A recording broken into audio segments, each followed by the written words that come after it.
Assalomu alaykum. Hurmatli tadbirkorlar.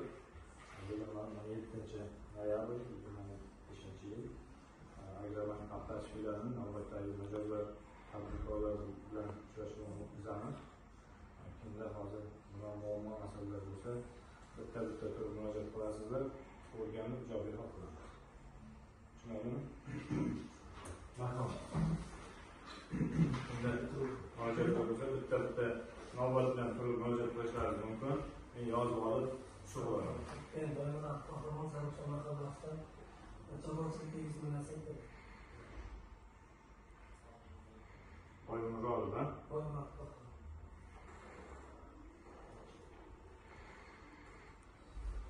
Aka, sizga hujjatlarni topshirasiz. 312-qaror bo'yicha chorvachilik deyapsizmi? Chorvachilik bo'yicha Andrey deklaratsiyasini olgandan keyin javobni aytamiz. Tushunarlimi? Hujjatlarni taqdim qiling, biz bo'lib boshlig'imiz bor.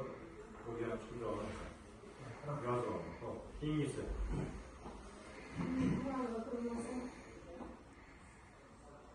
Baholarni qarasdan. O'rolda, ha? Yo'q, Aralda. Aralda. 17 million so'm olyapman chorvachilikka. 17 million so'm. Demak, sizga mahalla loyihasi bo'yicha oldin bizga ko'mak bo'yicha olasiz. Oldin siz oilaviy tadbirkorlik yo'nalishida kredit olib foydalanganmisiz bundan? Yo'q. Olmagansiz, birinchi marta. Shundan hujjatlarni taqdim qiling. O'rganib chiqib javob beramiz. Bizga ko'mak 47 bo'yicha kredit beramiz. Keyingisi kim?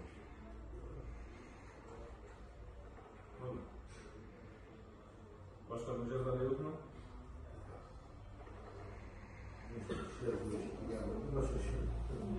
Demak, boshqa masalalar bo'lmadi. Agrobankdan oldindan oldik, to'lab bo'lgani pensiyaga bo'ladi. Bunga zarur bo'lyapti-da. 10 million so'm. Pensiyalasiz oylik onasi bor, ha? Oylik pensiyangiz shu. Qanday davlat xizmatlariga borib, pensiyangiz to'g'risida bitta ma'lumotnoma chiqarib kelasiz. Bitta kafil berasiz. Sizga 10 million so'mlarni oxirgi 4 oylik pensiyangizdan kelib chiqqan holda 10 million undan ko'proq berishingiz mumkin. Nextga bo'ladimi? Mumkin. Faqat uni yoshi chegaralangan 70 yoshgacha berish mumkin. Olmayotgan kredit muddati hisobga olingan holda 70 yoshgacha. Demak, bu damlalar tekshirib, endi olib kelib qolsangiz, keyinda davlat xizmatlaridan borib, o'zingizni nafaqangiz haqida ma'lumotnoma chiqarib beradi, o'shani olib keladi. Murojaat qilsa chiqarib beradi. Boshqa murojaatlar yo'qmi? Bo'lmasa bugungi uchrashuvimizni tugatamiz. Rahmat.